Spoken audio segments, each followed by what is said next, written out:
Salah satu kisah kepahlawanan tertua yang masih bertahan lahir di Mesopotamia sekitar 4000 tahun yang lalu.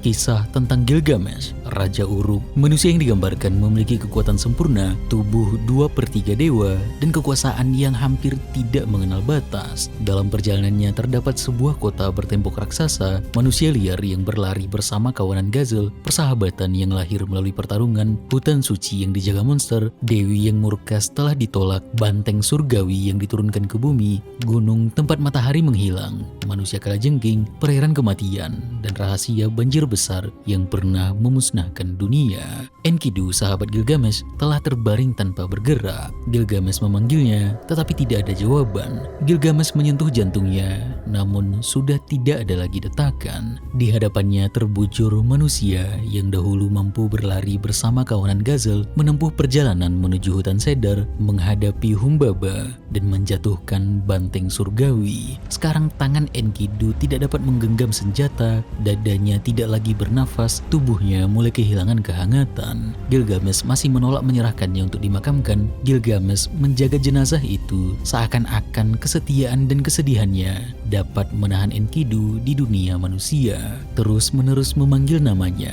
dan berharap Enkidu menjawab. Selama 6 hari dan 7 malam aku menangisinya. Aku tidak menyerahkannya untuk dimakamkan sampai seekor belatung jatuh dari lubang hidungnya. Semua itu membawa Gilgamesh kepada satu pencarian, menemukan sesuatu yang selama ribuan tahun diinginkan manusia, tetapi hanya dimiliki para dewa, yaitu keabadian. Kisah ini telah diceritakan jauh sebelum Iliad dan Odyssey. Bentuk awal mitologi dunia terlihat di sini: manusia setengah dewa, sahabat dalam pertempuran, monster penjaga, dewi yang murka, air bah dan banjir dunia, perjalanan ke ujung bumi, dan pencarian keabadian. Kita dapat melihat jejaknya di Herakles, Achilles, Patroclus, Odysseus, Alexander Agung, bahkan dikatakan kisah banjir dalam tradisi Ibrani. Gilgamesh bahkan masih hidup dalam budaya populer. King of Heroes dalam Fate, pengembara pengoleksi senjata dalam Final Fantasy, pemimpin Sumeria dalam Civilization ke-6, aspek tersembunyi sebuah senjata dalam Hades, petarung Babilonia dalam Smite, serta salah satu manusia terkuat dalam Marvel's Eternals. Enkidu, Ishtar, Humbaba, Uruk, dan mitologi Mesopotamia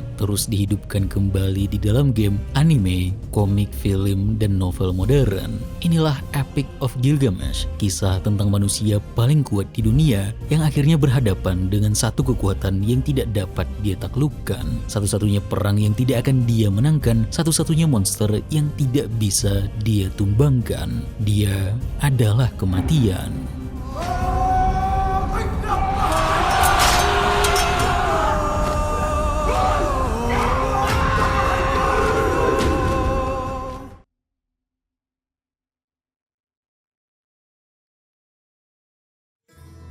Gilgamesh adalah Raja Uruk dengan tubuh sempurna, kekuatan yang tidak memiliki tandingan, dan pengetahuan yang melampaui manusia biasa. Itu semua dikarenakan darah dewanya. Hanya sepertiganya yang merupakan manusia, yang membuatnya juga memiliki nasib sama dengan manusia, yaitu ketidakabadian. Uruk adalah salah satu kota terbesar di Mesopotamia Selatan. Reruntuhannya kini berada di Warka, wilayah Irak modern, dekat aliran Sungai Efrat kuno. Pada sekitar 4000 sampai 3000 sebelum Masehi, Uruk berkembang menjadi pusat perkotaan dengan pemukiman padat, pemerintahan, perdagangan, sistem administrasi, bangunan monumental, dan salah satu tradisi tulisan paling awal dalam sejarah, memisahkan kehidupan manusia dari dataran terbuka di luarnya.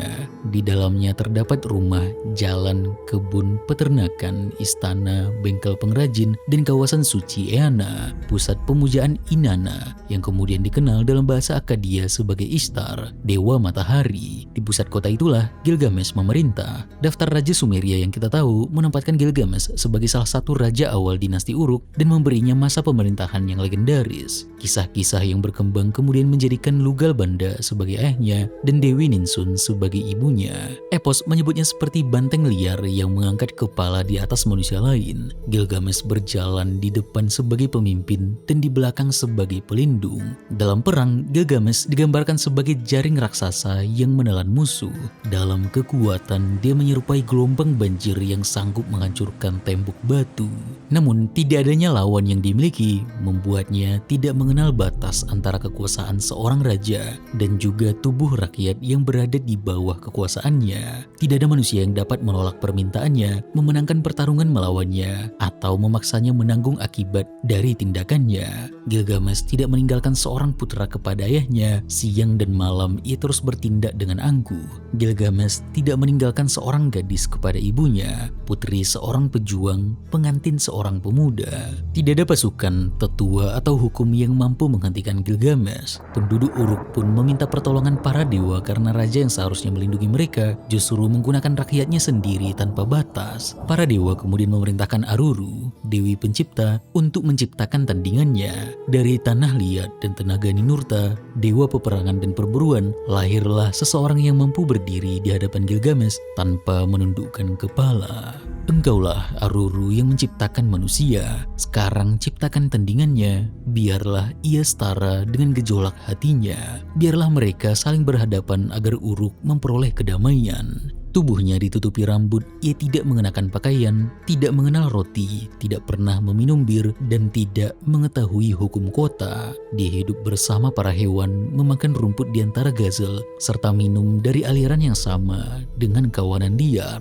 Di luar tembok, para dewa sedang membentuk sesuatu yang belum pernah Gilgamesh hadapi. Seorang manusia yang tidak mengetahui gelar, mahkota, perintah, atau rasa takut kepada seorang raja. Namanya adalah Enkidu. Seorang pemburu menemukan Enkidu menutup perangkap dan membebaskan hewan-hewan yang tertangkap. Karena takut menghadapinya, ia meminta bantuan Gilgamesh. Sang raja kemudian menyuruhnya membawa Shamhat, seorang perempuan, ke sumber air tempat Enkidu biasa minum. Enkidu kemudian tinggal bersama Shamhat selama 6 hari 7 malam. Ketika dia mencoba kembali kepada kawanan gazel, hewan-hewan itu menjauh. Enkidu mengejar mereka, tetapi tubuhnya tidak lagi memiliki kecepatan yang sama. Shamhat mengatakan bahwa Enkidu telah menjadi seperti dewa, lalu menawarkan untuk membawanya menuju Uruk. Setelah mendengar tentang tembok, kuil, dan Gilgamesh yang memiliki kekuatan sebanding dengannya, Enkidu ingin menemui sang raja. Shamhat membawanya ke perkemahan penggembala. Enkidu yang terbiasa memakan rumput dan meminum air dari sumber tidak mengenal roti dan bir. Atas petunjuk Shamhat, ia memakan roti, meminum 7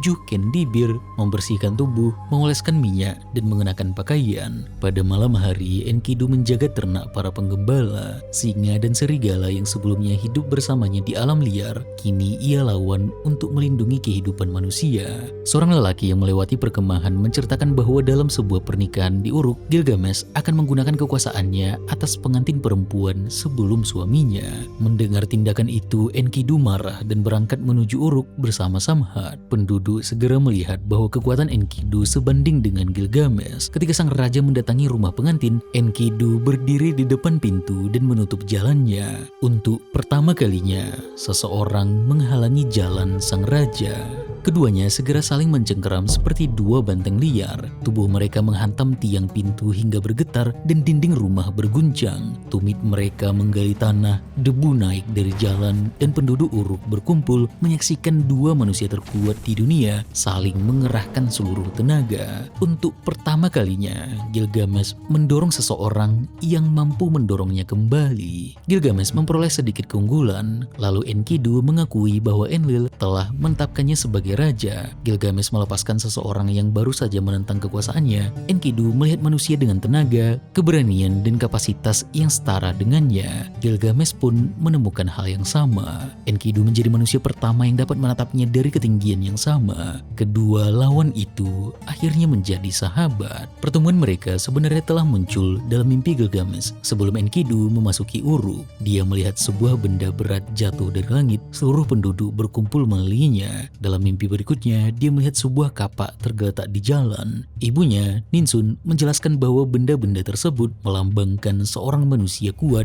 yang akan datang kepadanya. Seorang pendamping yang perkasa akan datang kepadamu, seorang yang akan menyelamatkan sahabatnya. Gilgamesh menyambut ramalan tersebut dengan keinginan yang belum pernah dapat dipenuhi oleh siapapun di Uruk. Aku akan memperoleh seorang sahabat, seorang penasihat, seorang sahabat dan penasehat akan kuperoleh. Di sebelah barat Uruk, jauh melampaui dataran Mesopotamia, berdiri sebuah hutan yang ditumbuhi pohon-pohon cedar. Kayunya tinggi, kuat, harum, dan sangat berbahaya bagi masyarakat yang hidup di wilayah dengan sedikit kayu bangunan berkualitas. Raja-raja Mesopotamia mengimpor cedar dari pegunungan di barat untuk membangun istana, kuil, pintu besar, dan monumen. Hutan itu dijaga oleh Humbaba, makhluk mengerikan yang ditempatkan Dewa Enlil untuk melindungi pohon-pohonnya. Humbaba memiliki 7 teror atau aura yang dapat melumpuhkan siapapun yang mendekat. Raungannya terdengar seperti banjir besar, mulutnya seperti api, dan nafasnya membawa kematian. Gilgamesh ingin pergi ke sana, Enkidu segera menentangnya. Sebelum mengenal manusia, Enkidu pernah bergerak jauh ke dalam pegunungan dan mengetahui tentang kawasan tempat Humbaba hidup.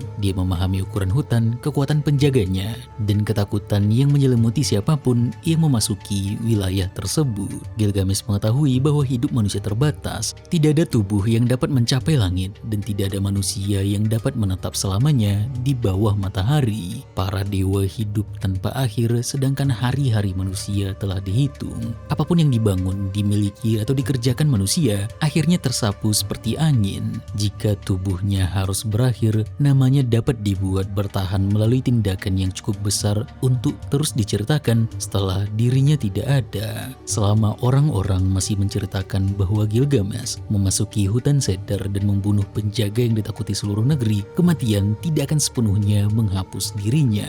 Jika aku gugur, aku akan menegakkan namaku. Gilgamesh kemudian memerintahkan para pengrajin Uruk untuk membuat senjata. Mereka menuangkan logam dan menempa kapak, pedang, serta perlengkapan yang ukurannya sesuai dengan kekuatan kedua pahlawan. Berita mengenai rencana itu menyebar melalui jalan dan lapangan kota. Para tetua segera memanggil Gilgamesh untuk menghadap. Mereka mengatakan bahwa usianya masih muda dan hatinya sedang membawanya terlalu jauh. Ia tidak benar-benar memahami tindakan yang hendak dilakukan. Tidak ada manusia yang sanggup melawan senjata Humbaba dan hampir tidak ada yang pernah memasuki bagian terdalam hutannya. Gilgamesh mendengarkan semua itu dan tetap mengatakan, Enkidu, 2 orang yang bersama tidak akan binasa. Tidak seorang pun dapat memutus kain yang dipintal 3. Bantulah aku dan aku akan membantumu. Enkidu akhirnya bersedia pergi. Keduanya datang kepada Ninsun, Dewi Lembu Liar yang juga ibu Gilgamesh. Setelah mendengar rencana putranya, sang dewi naik menuju atap kuil, membakar dupa, mengenakan pakaian upacara, dan memohon perlindungan Shamash, dewa matahari. Dia mempertanyakan alasan Shamash memberikan hati yang tidak pernah tenang kepada Gilgamesh, lalu meminta dewa menjaga putranya di sepanjang perjalanan. Ninsun kemudian mengangkat Enkidu sebagai anaknya sendiri. Dengan tindakan itu, hubungan mereka memperoleh bentuk keluarga. Enkidu yang diciptakan tanpa ayah dan ibu kini menjadi saudara Gilgamesh. Dia tidak lagi mengikuti perjalanan sebagai manusia asing dari padang liar. Keselamatan mereka telah diikat menjadi satu. Gerbang Uruk pun dibuka. Para tetua memberikan nasihat terakhir. Penduduk mengucapkan perpisahan dan 2 manusia terkuat di dunia meninggalkan kota. Perjalanan yang biasanya memerlukan 1,5 bulan mereka selesaikan hanya dalam 3 hari. Setiap malam Enkidu mendirikan perkemahan, memberikan persembahan kepada gunung, dan meminta mimpi sebagai petunjuk. Gilgamesh bermimpi tentang gunung yang runtuh, gempa, kegelapan, banteng liar, dan makhluk bernafaskan api. Enkidu menafsirkan setiap ancaman sebagai pertanda kemenangan dan perlindungan Shamash. Ketika salah seorang kehilangan keberanian, yang lain membuatnya terus berjalan. Setelah menyeberangi 7 pegunungan, mereka mencapai hutan cedar. Pohon-pohonnya menjulang rapat, aroma getah memenuhi udara, sementara monyet, burung, serangga, dan hewan lain menghasilkan suara seperti pertunjukan musik bagi Humbaba. Gilgamesh dan Enkidu berhenti untuk memandangnya. Mereka berdiri dan mengagumi hutan. Mereka memandang ketinggian pohon-pohon cedar. Mereka memandang jalan yang dilalui Humbaba. Gilgamesh mengangkat kapaknya dan mulai menebang cedar. Suara pohon yang jatuh terdengar di seluruh hutan. Humbaba segera menyadari kehadiran mereka. Dia keluar dari kediamannya dan menghadapi 2 manusia yang telah memasuki wilayah perlindungannya. Humbaba memusatkan kemarahannya kepada Enkidu. Dia mengenali manusia yang dahulu hidup di alam liar, memakan rumput bersama para hewan, dan belum mengenal kota. Dalam pandangan Humbaba, Enkidu telah mengkhianati dunia yang dahulu memeliharanya. Humbaba menyebut Enkidu dengan rendah sebagai makhluk yang tidak mengenal ayah dan ibu, lalu menuduhnya membawa Gilgamesh menuju kematian. Kepada Gilgamesh, Humbaba menjanjikan bahwa tubuhnya akan dicabik dan dagingnya diberikan kepada burung-burung pemakan bangkai. Di hadapan musuh yang selama ini mereka cari, tangan Gilgamesh melemah. Gilgamesh mengakui kepada Enkidu bahwa penampilan Humbaba telah berubah dan membuatnya takut. Enkidu segera membalik peran yang telah mereka jalankan sepanjang perjalanan. Dia mendesak Gilgamesh untuk berdiri, mengingatkan bahwa mereka telah menempuh seluruh jarak itu bersama, dan meminta sahabatnya, saudaranya, tidak menyerah ketika pertempuran akhirnya tiba. Mereka maju menghadapi Humbaba. Pertempuran mereka mengguncang tanah, pegunungan bergerak, lereng-lereng bergetar, dan langit menjadi gelap. Humbaba memiliki 7 aura atau teror yang melindungi tubuhnya, sedangkan Gilgamesh dan Enkidu tidak mampu menaklukkannya hanya melalui kekuatan mereka. Gilgamesh kemudian memanggil Shamash, Dewa Matahari. Dewa Matahari mengirimkan 13 angin menuju hutan, angin utara, selatan, timur, dan barat, angin badai, angin es, angin panas, angin berdebu, serta kekuatan-kekuatan udara lain yang menutup jalan Humbaba. Angin menghantam wajahnya dari segala arah. Humbaba tidak dapat bergerak maju, mundur, atau melarikan diri. Aura yang membuatnya tidak tersentuh kini tidak lagi mampu melindunginya. Humbaba jatuh ke tangan mereka. Makhluk yang raungannya menyerupai air bah kini memohon kepada Gilgamesh, memuji asal-usul sang raja, mengingatkannya kepada ibunya Ninsun, dan bahkan menawarkan seluruh kekayaan hutan. Dia bersedia menebang pohon-pohon terbaik bagi Gilgamesh, membangun istana dari cedar, serta menjadi pelayannya. Gilgamesh mulai mempertimbangkan permohonan itu. Huwawa atau Humbaba menggenggam tangan Gilgamesh dan bersujud di hadapannya. Hati mulia Gilgamesh kemudian merasa kasihan kepadanya. Gilgamesh mengusulkan agar tawanan itu dilepaskan, seperti burung yang telah ditangkap dan seharusnya diizinkan kembali ke sarangnya, atau seorang manusia yang ingin kembali ke pelukan ibunya. Tapi Enkidu menolak. Enkidu memperingatkan bahwa Humbaba sedang mencoba menyelamatkan dirinya sampai Enlil, dewa tertinggi Mesopotamia, mengetahui apa yang sedang terjadi. Jika penjaga itu dilepaskan, dia dapat memperoleh kembali seluruh auranya dan mengurung mereka di dalam hutan. Jika para dewa mendengar sebelum Humbaba dibunuh, Shamash mungkin tidak lagi dapat melindungi mereka. Kesempatan yang telah diberikan oleh angin tidak akan datang untuk kedua kalinya. Humbaba kemudian memohon kepada Enkidu, mengingatkan bahwa Enkidu memahami aturan hutan dan kehendak Enlil. Ketika Enkidu tetap mendesak Gilgamesh, Humbaba mengutuk mereka.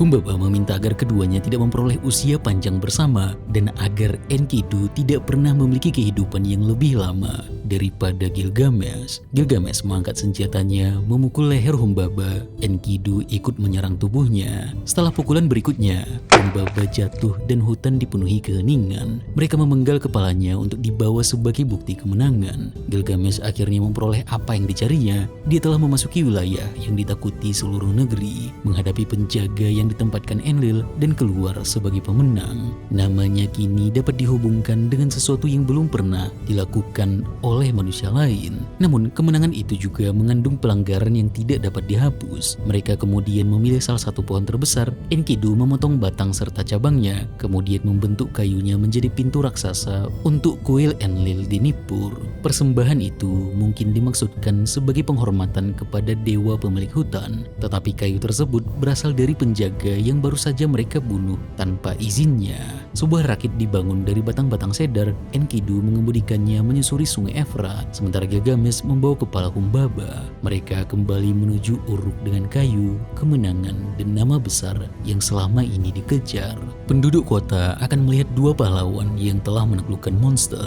Para dewa akan melihat dua manusia yang memasuki wilayah suci, membunuh penjaganya, dan menebang pohon-pohon yang berada di bawah perlindungan Enlil. Ketika Gilgamesh dan Enkidu meninggalkan hutan cedar, kutukan Humbaba ikut berjalan pulang bersama mereka.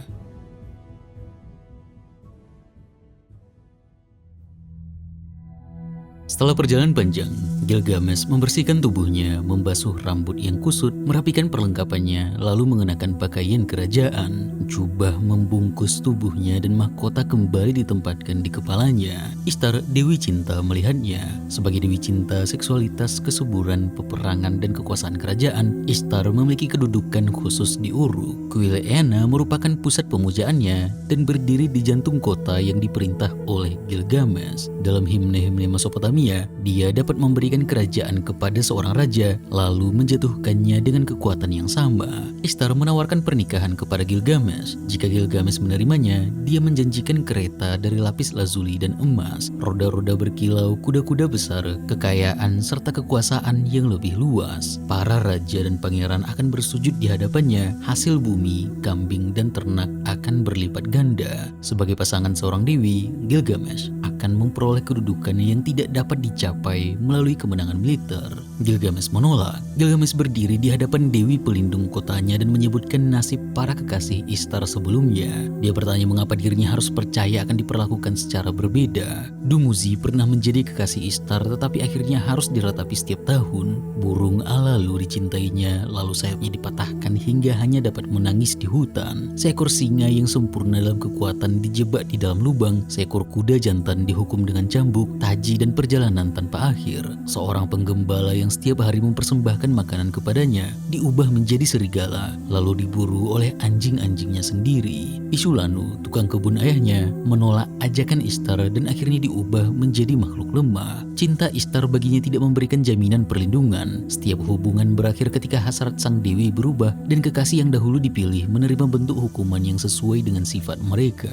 Penolakan tersebut berlangsung di ruang kerajaan dan menyerang martabat Ishtar secara langsung. Ishtar kemudian meninggalkan Uruk dalam kemarahan. Dia naik menuju langit dan menghadap Anu, ayahnya, bersama Antu. Ishtar mengeluhkan penghinaan Gilgamesh dan meminta satu senjata untuk menghukumnya, yaitu banteng surgawi. Anu mempertanyakan permintaannya. Menurutnya, Gilgamesh hanya menyebutkan tindakan yang memang pernah dilakukan Ishtar. Melepaskan banteng surgawi juga akan membawa akibat yang melampaui perselisihan antara seorang dewi dan seorang raja. Kehadirannya dapat menghancurkan tanah, merusak persediaan makanan, dan menghasilkan kelaparan selama 7 tahun. Anu bertanya apakah Ishtar telah mengumpulkan cukup gandum bagi penduduk dan rumput bagi ternak. Ishtar menjawab bahwa persediaan telah disiapkan. Namun Anu masih menahan banteng tersebut. Dengan itu, Ishtar mengancam jika permintaannya ditolak, dia akan menghancurkan gerbang dunia bawah, membangkitkan orang mati, dan membiarkan mereka memakan manusia hidup sampai jumlah mereka melampaui yang masih bernafas dan yang tertinggal adalah orang mati. Anu akhirnya menyerahkan tali kekang banteng surgawi kepadanya. Ishtar membawa banteng surgawi turun ke Uruk. Banteng itu merupakan kekuatan langit yang dilepaskan ke dunia manusia. Dalam versi Sumeria, nafsu makannya menghabiskan rumput dan mengancam sumber air. Dalam versi Babilonia, setiap embusan nafasnya membuka retakan besar. Retakan pertama menelan 100 orang, retakan kedua menjatuhkan 200 orang, sedangkan retakan ketiga membuat Enkidu terperosok hingga pinggang. Enkidu segera keluar dan menghadapi banteng itu. Dia bergerak ke belakang, menangkap ekornya, lalu menahannya dengan kedua tangan. Gilgamesh mendekat dan menusukkan pedang di antara tengkuk dan tanduknya. Banteng surgawi pun jatuh. Keduanya kemudian mencabut jantungnya dan mempersembahkannya kepada Syamas, dewa matahari. Ishtar menyaksikan kematian banteng dari atas tembok Uruk. Dia merobek pakaiannya dan mengutuk Gilgamesh karena telah menghina dirinya serta membunuh senjata yang dimintanya dari Anu. Enkidu membalas justru dengan melemparkan paha banteng ke hadapannya dan mengancam akan memperlakukan sang dewi dengan cara yang sama. Ishtar mengumpulkan para pelayan kuil dan pengikutnya untuk meratapi banteng. Sementara itu, Gilgamesh mengambil tanduknya dan mempersembahkannya kepada Lugal Banda. Setelah mencuci tangan di sungai Efrat, Gilgamesh dan Enkidu kembali melalui jalan-jalan Uruk dan dielu-elukan sebagai manusia teragung dan pahlawan terkuat. Perayaan diadakan di istana, makanan dan minuman disediakan, musik dimainkan. Para pemuda Uruk tertidur di atas tempat duduk setelah pesta. Dua pahlawan yang baru saja membunuh senjata langit juga berbaring untuk istirahat. Pada malam setelah perayaan, Enkidu bermimpi melihat sebuah majelis ilahi. Anu, Enlil, Ea, dan Syamas berkumpul untuk membicarakan perbuatan kedua sahabat tersebut. Pembunuhan Humbaba dan banteng surgawi tidak dapat dibiarkan berlalu tanpa kematian salah satu pelakunya. karena mereka telah membunuh banteng surgawi dan menewaskan Humbaba. Salah seorang dari mereka harus mati. Anu menyatakan bahwa salah seorang dari mereka harus kehilangan nyawanya. Enlil memberikan keputusan Enkidu harus mati sedangkan Gilgamesh tetap hidup. Shamash menentangnya. Dewa Matahari mengingatkan bahwa Humbaba dan banteng surgawi dibunuh dengan bantuan serta persetujuannya. Mengapa Enkidu harus mati setelah para dewa sendiri membantu mereka memperoleh kemenangan? Enlil menjadi marah. Dia menuduh Shamash telah berjalan bersama Gilgamesh dan Enkidu setiap hari seperti salah seorang sahabat mereka. Namun protes tersebut tidak mengubah keputusan Dewan Ilahi. Enkidu terbangun dan menceritakan mimpinya kepada Gilgamesh. Kemenangan yang baru saja dirayakan setelah Uruk kini memperoleh harga yang tidak dapat dibayar dengan kayu cedar, tanduk banteng, atau persembahan apapun kepada para dewa. Para dewa telah memilih Enkidu. Enkidu terbangun dan mengetahui keputusan para dewa. Dia tidak akan mati ketika menghadapi monster atau melindungi Uruk, melainkan perlahan-lahan dihancurkan oleh penyakit. Tidak ada musuh yang dapat dipukul atau senjata yang dapat ditangkis. Enkidu kemudian mengutuk pintu cedar yang dibuatnya bagi kuil Enlil. Seandainya mengetahui balasan yang akan diterima, dia akan menghancurkannya dan membiarkan kayunya hanyut. Kemarahannya kemudian beralih kepada pemburu yang menemukannya dan Shamhat yang membawanya keluar dari alam liar. Perempuan yang mengajarinya menjadi manusia kini dipandang sebagai awal seluruh penderitaannya. Shamash mengingatkan bahwa Shamhat telah memberinya roti, bir, pakaian, dan kehidupan bersama manusia. Melalui dirinya, Enkidu juga bertemu Gilgamesh. Tanpa Shamhat, ia mungkin tidak akan mengalami penderitaan ini, tetapi juga tidak akan mengenal persahabatan, keberanian, kehormatan, dan cinta. Enkidu pun menarik kutukannya dan memberkati Shamhat. Dalam tidur berikutnya, Enkidu melihat makhluk berwajah gelap seperti burung Anzu mengalahkan dan membawanya menuju Kur atau Irkala, tanah tanpa kembali yang diperintah Ereshkigal. Dunia bawah adalah rumah tanpa jalan keluar. Penghuninya hidup dalam kegelapan, memakan debu dan tanah liat, serta mengenakan pakaian seperti bulu burung. Raja, imam, dan rakyat biasa berada di tempat yang sama. Mahkota para penguasa telah ditumpuk dan kedudukan mereka kehilangan makna. Di sana duduk Ereshkigal dan Beletseri, juru tulis yang mencatat orang mati. Ketika Beletseri melihat Enkidu, dia bertanya siapa yang membawanya. Enkidu langsung terbangun dalam ketakutan. Lalu penyakit mulai mengambil kekuatannya. Enkidu terbaring sakit selama 1 hari, kemudian hari kedua, hari ketiga, dan hari keempat berlalu. Kemudian hari kelima, keenam, ketujuh, kedelapan, kesembilan, dan ke-10. Gilgamesh menyaksikan tubuh Enkidu melemah tanpa mampu menolongnya. Enkidu meratapi bahwa ia akan mati di tempat tidur, bukan dalam pertempuran melawan Humbaba atau banteng surgawi. Setelah Enkidu mati, Gilgamesh menutupi wajahnya, mencabut rambut, dan membuang pakaian kerajaannya. Gilgamesh memanggil seluruh Uruk, jalan menuju hutan cedar, pegunungan, sungai, serta kawanan hewan yang dahulu hidup bersama Enkidu untuk ikut berkabung. Gilgamesh menyebut Enkidu sebagai kapak, pedang, dan perisai di sisinya. Gilgamesh memerintahkan pembuatan patung Enkidu dari emas dan lapis lazuli, lalu mempersembahkan pakaian, senjata, perhiasan, dan batu berharga kepada para dewa dunia bawah. Namun seluruh kekayaan Uruk hanya dapat menghormati Enkidu setelah kematian, bukan menghidupkannya kembali. Gilgamesh menolak menguburkan sahabatnya selama 6 hari 7 malam. Dia terus menunggu Enkidu terbangun hingga pembusukan muncul dan seekor belatung jatuh dari lubang hidungnya.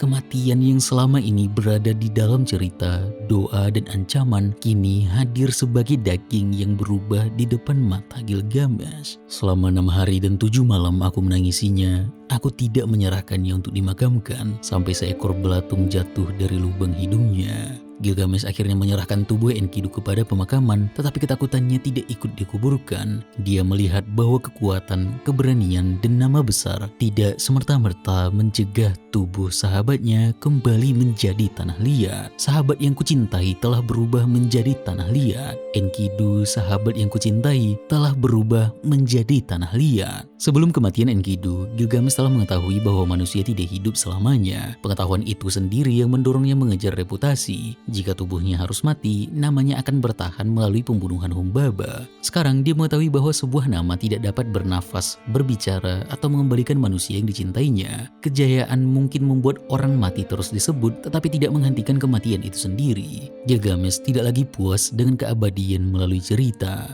Dia menginginkan tubuhnya tetap hidup. Setelah pemakaman Enkidu, sang raja meninggalkan pakaian kerajaannya, mengenakan kulit binatang dan berjalan keluar dari Uruk. Gilgamesh akan mencari satu-satunya manusia yang dikatakan pernah lolos dari nasib tersebut. Namanya adalah Utnapishtim.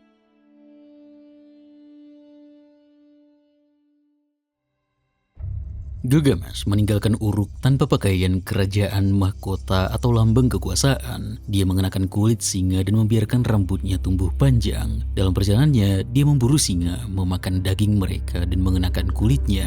Penampilannya perlahan-lahan menyerupai Enkidu sebelum mengenal peradaban. Gilgamesh mendengar tentang Utnapishtim, seorang manusia yang tinggal jauh di luar dunia yang dikenal. Utnapishtim dan istrinya memperoleh kehidupan abadi setelah selamat dari banjir besar. Jika benar ada manusia yang pernah terbebas dari kematian, Gilgamesh ingin mengetahui caranya. Dia berjalan menuju Gunung Mashu, pegunungan kembar yang mencapai langit dan turun sampai ke dunia bawah. Di sanalah matahari memasuki bumi setiap petang dan keluar kembali setiap pagi. Gerbangnya dijaga oleh sepasang manusia kalajengking. Tubuh mereka begitu mengerikan sehingga pandangan mereka saja dapat membawa kematian. Gilgamesh ketakutan ketika melihat mereka, tetapi darah ilahi di dalam tubuhnya membuatnya mampu bertahan.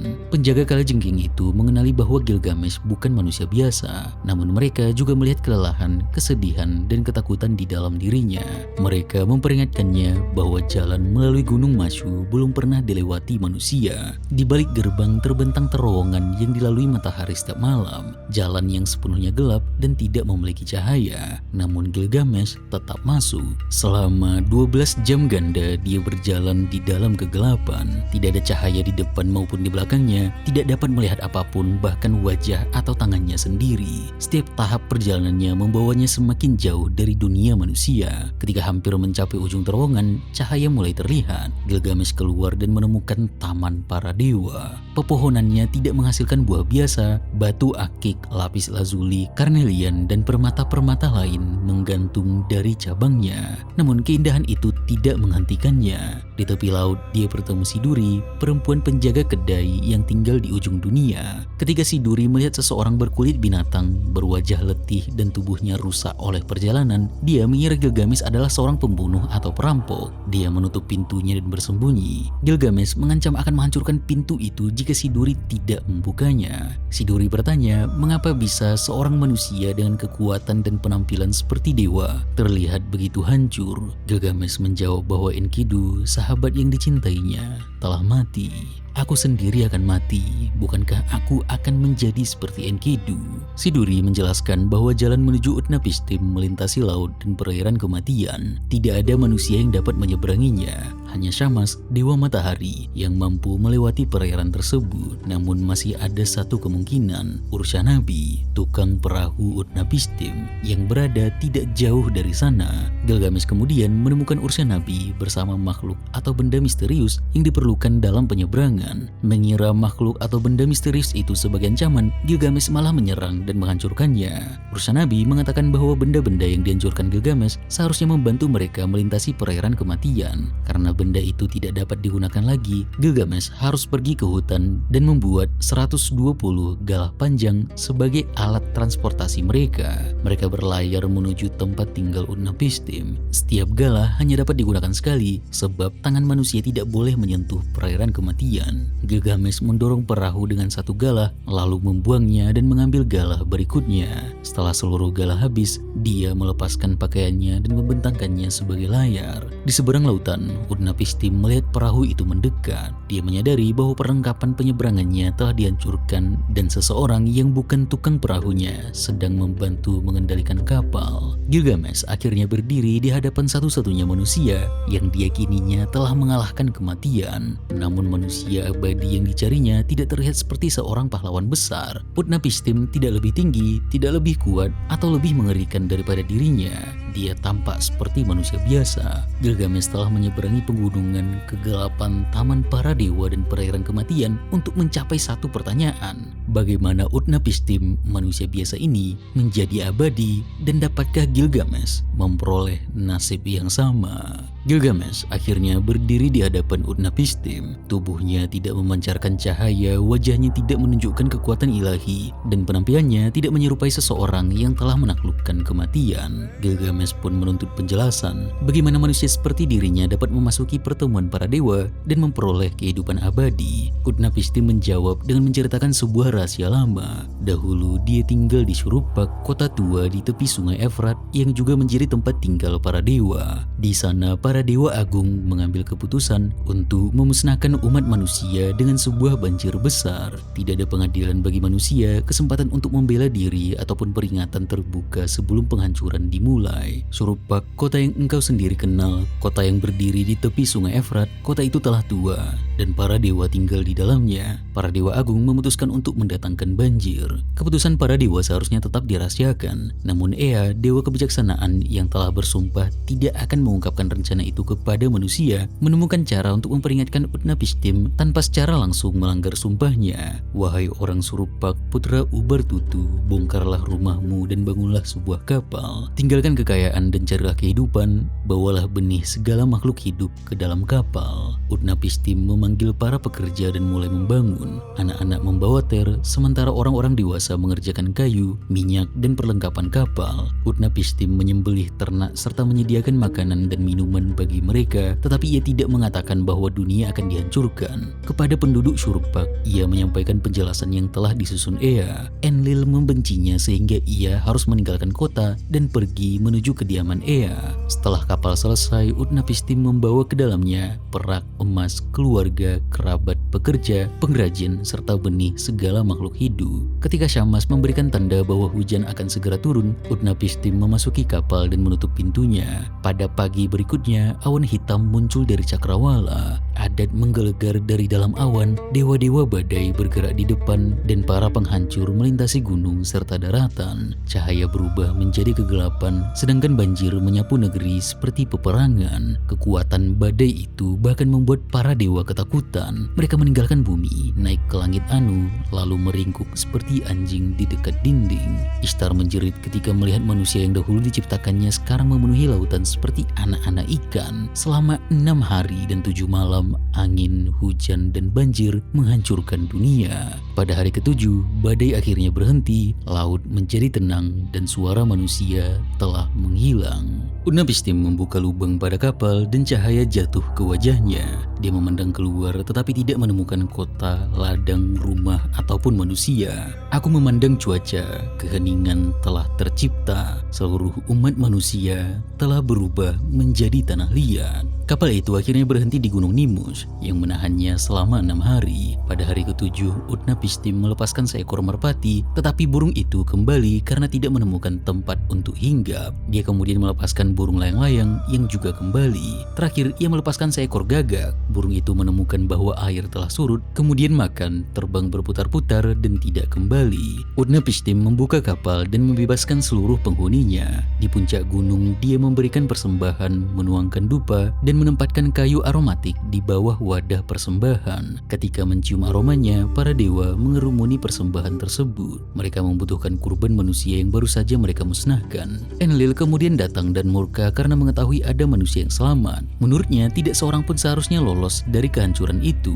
Ea menegurnya dengan mengatakan bahwa hukuman seharusnya diberikan sesuai kesalahan. Singa bagi pelanggar, serigala bagi pendosa, serta kelaparan atau wabah bagi manusia yang bersalah. Memusnahkan seluruh manusia melalui banjir merupakan hukuman tanpa batas. Enlil akhirnya memasuki kapal, menggenggam tangan Utnapishtim dan membawa istrinya berlutut di sampingnya. Setelah menyentuh dahi mereka, Enlil memberikan keputusan baru. Utnapishtim dan istrinya tidak lagi menjalani kehidupan seperti manusia biasa. Mereka akan hidup menyerupai para dewa, tetapi harus tinggal jauh dari dunia manusia, di tempat yang disebut muara sungai-sungai. Sampai saat ini, Utnapishtim hanyalah manusia. Sekarang Utnapishtim dan istrinya akan menjadi seperti dewa. Biarlah Utnapishtim tinggal jauh di muara sungai-sungai. Utnapishtim tidak menemukan ramuan, mantra, atau jalan rahasia untuk menjadi abadi. Dia juga tidak menaklukkan kematian melalui kekuatan, keabadian diberikan kepadanya karena dia selamat dari pemusnahan dunia dan kemudian menerima keputusan luar biasa dari Enlil.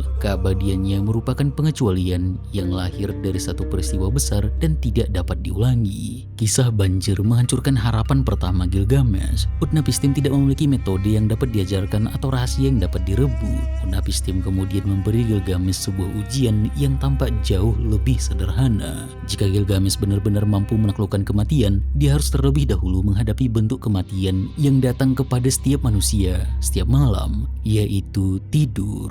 Utnapishtim menantangnya untuk tetap terjaga selama 6 hari dan 7 malam. Gilgamesh duduk untuk memulai ujian, tetapi hampir seketika tidur turun ke atas tubuhnya seperti kabut. Manusia yang telah melawan Humbaba, membunuh banteng surgawi, menembus gunung Mashu, dan menyeberangi perairan kematian tidak mampu mempertahankan kesadarannya. Manusia yang ingin mengalahkan kematian bahkan tidak mampu mengalahkan tidur. Utnapishtim meminta istrinya memanggang satu roti setiap hari dan meletakkannya di samping Gilgamesh. Roti pertama mengeras, roti berikutnya menjadi basi, sebagian berubah warna dan sebagian mulai berjamur. Roti terakhir masih segar ketika Gilgamesh akhirnya terbangun. Setiap roti menjadi catatan fisik tentang berlalunya satu hari yang tidak disadarinya. Ketika bangun, Gilgamesh menyangkal bahwa ia telah tertidur lama. Menurutnya tidur baru saja menyentuh wajahnya sebelum Utnapishtim membangunkannya. Utnapishtim kemudian menunjukkan deretan roti tersebut. Gilgamesh tidak hanya gagal dalam ujian, dia bahkan tidak mengetahui bahwa dirinya telah gagal. Jika manusia tidak mampu mencegah tidur mengambil kesadarannya setiap malam, bagaimana dia dapat mencegah kematian mengambilnya untuk selamanya? Gilgamesh telah gagal memperoleh kehidupan abadi. Utnapishtim tidak lagi memiliki alasan untuk membantunya. Dia meminta Ursanabi, tukang perahu, membawa Gilgamesh ke tempat pemandian, membersihkan tubuhnya, membuang kulit binatang yang dikenakannya, mengikat rambutnya, dan memberinya pakaian yang layak. Setelah perjalanan panjang sebagai manusia liar, Gilgamesh kembali mengenakan penampilan seorang raja. Namun istri Utnapishtim merasa kasihan kepadanya. Dia mengingatkan suaminya bahwa Gilgamesh telah menempuh perjalanan yang penuh penderitaan untuk mencapai mereka. Jika dia tidak dapat memperoleh keabadian, setidaknya dia seharusnya menerima sesuatu untuk dibawa pulang. Utnapishtim kemudian memanggil Gilgamesh dan memberitahukan sebuah rahasia terakhir. Di dasar perairan terdapat tanaman berduri yang dapat mengembalikan kekuatan dan masa muda seseorang. Tanaman ini adalah tanaman bagi manusia. Di dalamnya terdapat kehidupan. Dia mengubah seorang tua kembali menjadi muda. Gilgamesh segera membuka saluran menuju perairan dalam. Dia mengikat batu-batu berat pada kakinya agar tubuhnya tenggelam, lalu turun sampai mencapai dasar. Duri-duri tanaman itu menusuk tangannya, tetapi ia tetap menggenggamnya. Setelah berhasil mencabut tanaman tersebut, Gilgamesh memotong ikatan batu pada kakinya dan membiarkan arus membawanya kembali ke permukaan. Gilgamesh tidak langsung memakannya. Dia ingin membawa tanaman tersebut ke Uruk dan memberikannya terlebih dahulu kepada seorang tua untuk menguji kekuatannya. Jika tanaman itu benar-benar berhasil, barulah Gilgamesh akan memakannya dan memperoleh kembali masa mudanya. Gilgamesh dan Ursanabi memulai perjalanan pulang. Mereka menempuh jarak yang sangat jauh, beristirahat pada malam hari, lalu melanjutkan perjalanan pada pagi berikutnya. Setelah mencapai sebuah kolam berair sejuk, Gilgamesh turun untuk mandi dan membersihkan tubuhnya. Tanaman itu diletakkannya di tepi kolam. Seekor ular kemudian mencium aromanya. Ketika Gilgamesh berada di dalam air, seekor ular mencium aroma tanaman itu, mendekat diam-diam dan membawa tanaman tersebut. Ketika pergi, ular itu menanggalkan kulitnya.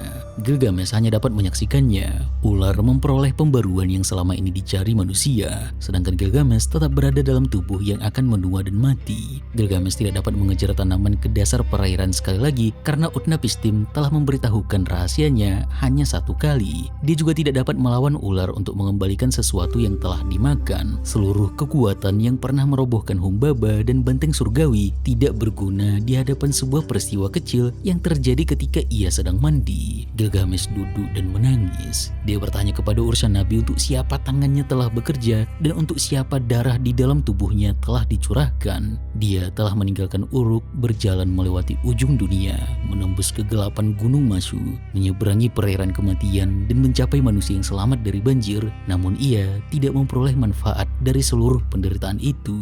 Tanaman Tanaman yang diangkatnya dari dasar perairan kini telah hilang. Enkidu tetap mati, keabadian Utnapishtim tidak dapat diulangi. Gilgamesh gagal mengalahkan tidur, sedangkan tanaman yang dapat mengembalikan masa muda telah diambil ular. Gilgamesh dan urusan nabi kemudian melanjutkan perjalanan menuju Uruk. Dia kembali tanpa rahasia keabadian, tanpa tanaman muda dan tanpa Enkidu. Tangannya kosong, sementara tembok kota yang pernah ditinggalkannya mulai terlihat dari kejauhan.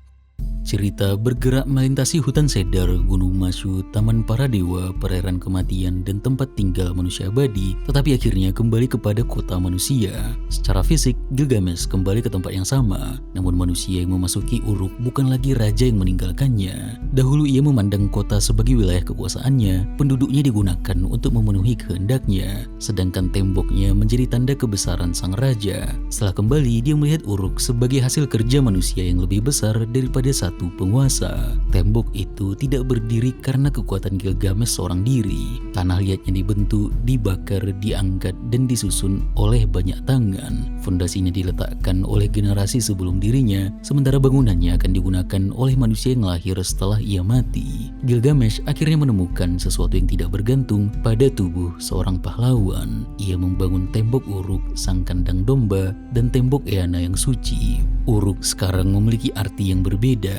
Kota itu terdiri atas rumah, kuil, kebun, tanah pertanian, pekerjaan, ritual, keluarga, dan ingatan bersama. Semua itu dibangun oleh manusia fana yang mengetahui bahwa mereka tidak akan melihat seluruh masa depan hasil pekerjaannya. Mereka tetap membangun karena kehidupan manusia dapat diteruskan melalui sesuatu yang diwariskan. Tembok Uruk juga tidak sepenuhnya abadi. Batu batanya dapat retak, kuilnya dapat runtuh, dan kotanya dapat ditinggalkan. Namun tembok tersebut memungkinkan satu kehidupan manusia menjadi bagian dari kehidupan yang lebih panjang. Pembangunnya mati, tetapi tangan berikutnya memperbaiki pekerjaannya. Raja berganti, tetapi kota terus dihuni. Satu generasi mewariskan sesuatu kepada generasi berikutnya. Inilah perubahan terakhir Gilgamesh. Dahulu ia ingin menjadi manusia yang namanya berdiri di atas semua orang. Sekarang dia menunjukkan sesuatu yang dibangun bersama manusia lain. Dahulu ia meninggalkan Uruk karena menganggap kehidupan fana tidak cukup. Sekarang ia kembali karena memahami bahwa keterbatasan sendiri itulah yang membuat pekerjaan, persahabatan, ingatan, dan warisan memiliki arti. Kematian tidak dikalahkan, kehidupan justru diberi bentuk di hadapannya.